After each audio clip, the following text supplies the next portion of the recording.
অভিশপ্ত বাঁশবন। ত্রিপুরার পাহাড়ি অঞ্চলে গভীর জঙ্গলের মাঝে ছিল এক বিস্তীর্ণ বাঁশবন। দিনের বেলায় এটি ছিল সাধারণ বনভূমি, কিন্তু রাত নামলেই চারদিকে ছড়িয়ে পড়ত ভয়ানক এক নীরবতা। স্থানীয়দের বিশ্বাস, সেখানে কিছু অশুভ শক্তি বাস করে। অনেক বছর আগে রাজবংশের এক কন্যা মণিমালাকে ষড়যন্ত্র করে এই বাঁশবনের মাঝে হত্যা করা হয়েছিল।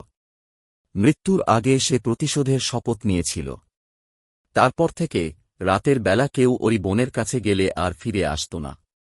একদিন শহর থেকে আসা এক যুবক নীলাভ এসব কথাকে গাঁজাখুরি গল্প ভেবে চ্যালেঞ্জ নেয়। সে সন্ধ্যার পর একা বাঁশবনের পথে হাঁটতে শুরু করে। প্রথমে কিছুই অস্বাভাবিক লাগেনি, শুধু বাতাসে বাঁশের পাতার মৃদু কাঁপুনি। কিন্তু খানিক এগোতেই কানে এল চাপা হাসির শব্দ। বুকের ভেতর একটা অজানা ভয় চেপে বসে, তবুও সে চলতে থাকে। কিছু দূরে এক ম্লান চাঁদের আলো দেখতে পায়, একটি মেয়ের ছায়া, লম্বা চুলে ঢাকা মুখ, দু চোখ গভীর অন্ধকার। নীলাভ চিৎকার করতে গিয়েও পারে না।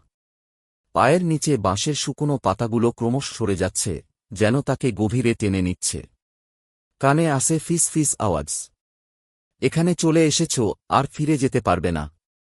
পরদিন সকালে গ্রামবাসীরা বাঁশবনের পাশে খুঁজে পায় নীলাভের নিথর দেহ। তার মুখ বিকৃত, চোখ বিস্ফারিত, যেন সে মৃত্যুর আগ মুহূর্তে কিছু ভয়ঙ্কর দেখেছিল। আজও রাতে বাঁশবনের ভেতর থেকে মাঝে মাঝে ভেসে আসে চাপা হাসি, বাতাসে কাঁপে বাঁশের পাতারা। কেউ বলে, মণিমালা এখনও তার প্রতিশোধ নিচ্ছে।